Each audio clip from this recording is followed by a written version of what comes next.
नमस्कार, मी भरत दत्तू. दामाजी न्यूज मध्ये आपल्या सर्वांचे स्वागत. बातमीपत्राच्या सुरुवातीला पाहूया हेडलाईन्स. ॲडव्होकेट प्रकाश आंबेडकर, सुशील कुमार शिंदे व डॉक्टर जयसिद्धेश्वर स्वामी यांचे उसात अर्ज दाखल. सुशील कुमार शिंदे यांनी राजकारण सोडून अध्यात्माकडे वळावे, आमदार नीलम गोरे यांचा सल्ला. माढा लोकसभा मतदारसंघाची निवडणूक अपक्ष लढणार, प्रभाकर देशमुख यांची माहिती. हनुमंत गावामध्ये वीज पडल्याने 2 बैल दगावले. प्रशिक्षणासाठी अनुपस्थितीत असलेल्या 100 कर्मचाऱ्यांना कारणे दाखवा नोटीस. आणि भीमा नदी पात्रातील वाळू चोरीचा प्रयत्न केल्याप्रकरणी 5 जणांविरुद्ध गुन्हा दाखल. आता पाहूया सविस्तर बातमीपत्र.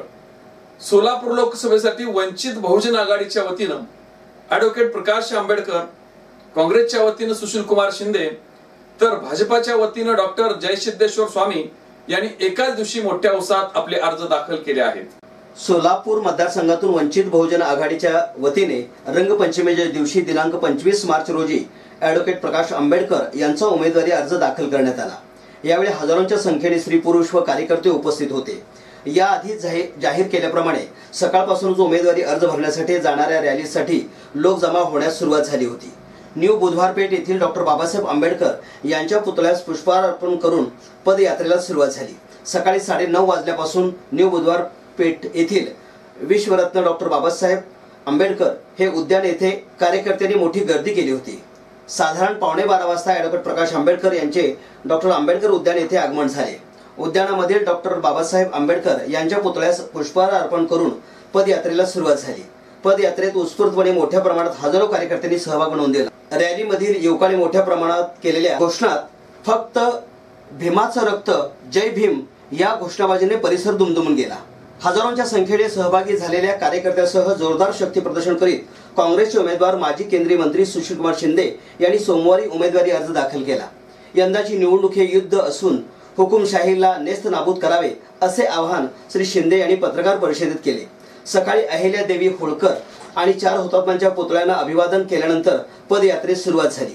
काँग्रेसचा तिरंगा, राष्ट्रवादी काँग्रेसचे घड्याळ, रिपब्लिकन पक्ष, कवाडे गटाचा निळा, तेलुगू देशमचा पिवळा या रंगाच्या झेंड्याने परिसर गजबजून गेला होता. जोडीला बँजो, हलगीचा कडकडाटही होता. महिला काँग्रेसच्या कार्यकर्त्यांनी बँजोच्या तालावर फेर धरला. युवक काँग्रेसच्या कार्यकर्त्यांनी अंगभर तिरंग्याची वेशभूषा केली होती. पदयात्रेत राष्ट्रवादी काँग्रेस, तेलुगू देशम, रिपब्लिकन पक्षाचे कार्यकर्ते मोठ्या संख्येने सहभागी झाले होते. सोलापूर लोकसभेचे उमेदवार डॉक्टर जयसिद्धेश्वर स्वामी यांनीही अर्ज दाखल केला असून त्यांच्या विजयासाठी भाजप आणि शिवसेनेसह मित्र पक्षांनी विजयी संकल्प मेळावा हेरिटेज मंगल कार्यालयात घेतला. यावेळी भाजपचे प्रदेशाध्यक्ष रावसाहेब दानवे, शिवसेनेच्या नेत्या नीलम गोरे, तानाजी सावंत यांच्यासह सहकार मंत्री सुभाष देशमुख, पालकमंत्री विजयकुमार देशमुख, शिवाजीराव सावंत, महेश कोठे, प्रशांत परिचारक यांच्यासह शहर आणि जिल्ह्यातील भाजप शिवसेनेचे पदाधिकारी उपस्थित होते. यावेळी दानवे यांनी मायावती, शरद पवार, उमर अब्दुल्ला यांचा समाचार घेत हे सर्व एकेकाळी आमच्यामुळेच मंत्री पदावर होते, त्यामुळे या सर्वांचे तोंडे खरकटी आहेत, आमच्या पंक्तीत जेवले आहेत असा घणाघात केला. नीलम गोरे म्हणाल्या की सोलापुरात दंगल झाल्यावर भाजप आणि शिवसेनेच्या कार्यकर्त्यांनी लोकांचे रक्षण केले, त्यामुळे राज्यात भाजप सेना आणि पाकड्यापासून देशाचे रक्षण करण्यासाठी नरेंद्र मोदीच पंतप्रधान हवे आहेत. त्यासाठी भाजपने सेनेला विश्वासात घेणे गरजेचे आहे. या निवडणुकीत सेनेचा कार्यकर्ता भाजपच्या 10 पावले पुढे जाऊन मोदी यांना पंतप्रधान करण्यासाठी झटणार आहे. यावेळी जयसिद्धेश्वर महास्वामी, पालकमंत्री विजयकुमार देशमुख, सहकार मंत्री सुभाष देशमुख यांचेही भाषण झाले. काँग्रेसचे ज्येष्ठ नेते सुशील कुमार शिंदे यांनी आता राजकारणातून निवृत्ती घ्यावी, त्यांनी अध्यात्माकडे वळावे असा सल्ला शिवसेना नेत्या आमदार नीलम गोरे यांनी सोमवारी सोलापुरात दिला आहे. सोलापूर लोकसभा मतदारसंघातील भाजपचे उमेदवार डॉक्टर जयसिद्धेश्वर शिवाचार्य महास्वामी यांच्यासाठी आयोजित करण्यात आलेल्या विजयी संकल्प मेळाव्यात त्या बोलत होत्या. गोरे म्हणाल्या, सुशील कुमार शिंदे यांनी आता ज्येष्ठ नेते झाले आहेत, त्यांनी स्वतःहून राजकारणातून निवृत्ती घ्यायला हवी. डॉक्टर जयसिद्धेश्वर शिवाचार्य अध्यात्मातून राजकारणात आणि निवडणुकीच्या रिंगणात उतरले आहेत.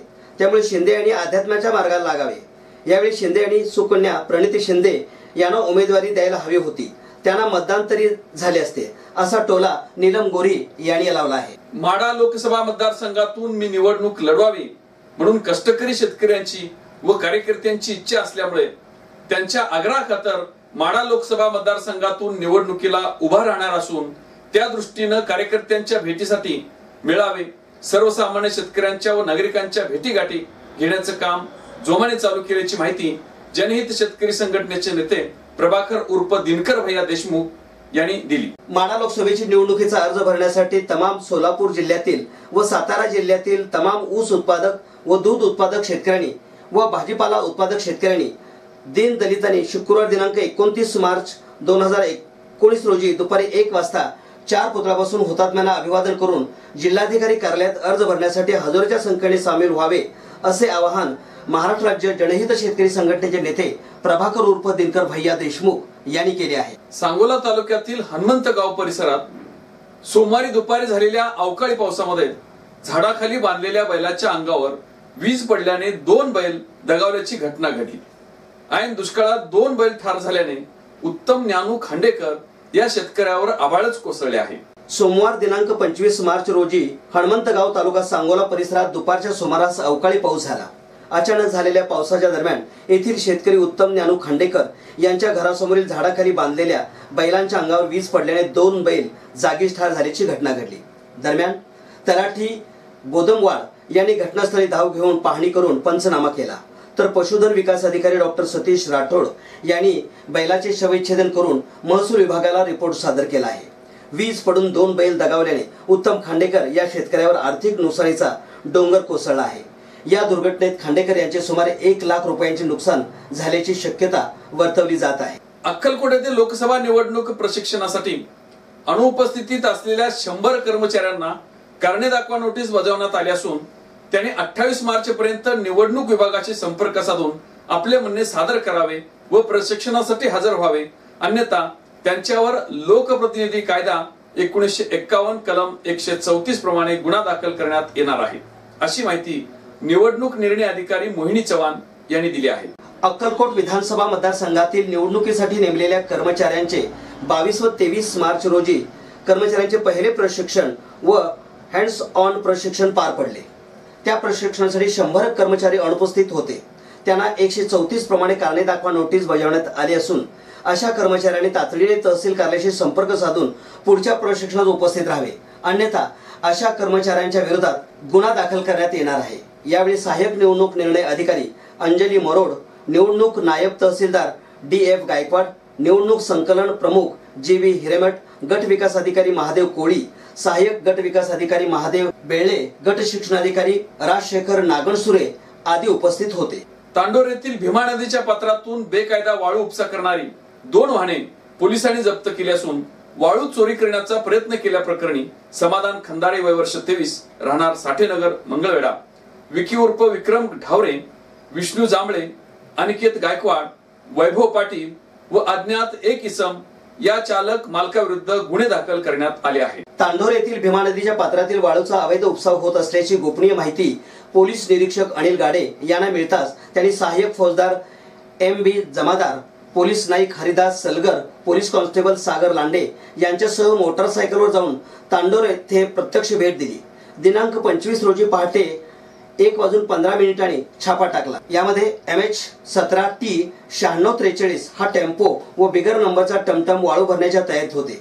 पोलिसांनी छापा टाकून वरील 10 लाखाचा मुद्देमाल जप्त केला आहे। दरम्यान सध्या भीमा नदीचे पात्र पाण्याअभावी कोरडे आहे। वाळू तस्कर रात्रीच्या वेळी वाळू उपसा करून त्याची मोठ्या प्रमाणात विक्री करून स्वतःचे खिसे गरम करीत आहेत। वाळू चोरीला अटकाव करण्यासाठी तहसीलदार स्वप्नील रावडे यांनी गावांना भेटी देऊन नदीकडे जाणाऱ्या मार्गावर JCBच्या सहाय्याने मोठाले खड्डे मारले आहेत। मात्र वाळूच्या पैशाला चटावलेले वाळू तस्कर खड्ड्याला न जुमानता ते खड्डे बुजवून वाळू उपसा करीत आहेत। येत्या 2 दिवसात भीमा नदीला पाणी येणार असल्यामुळे वाळूचा स्टॉक करण्यासाठी सरसावले आहेत। पोलीस प्रशासन व महसूल खाते यांची पथके कार्यरत असतानाही वाळू तस्करी सुरूच असल्याने नागरिकांमधून आश्चर्य व्यक्त होत आहे। पुन्हा एक नजर हेडलाईन्स वरती। ॲडव्होकेट प्रकाश आंबेडकर, सुशील कुमार शिंदे व डॉक्टर जयसिद्धेश्वर स्वामी यांचे उत्साहात अर्ज दाखल. सुशील कुमार शिंदे यांनी राजकारण सोडून अध्यात्माकडे वळावे, आमदार नीलम गोरे यांचा सल्ला. माढा लोकसभा मतदारसंघाची निवडणूक अपक्ष लढणार, प्रभाकर देशमुख यांची माहिती.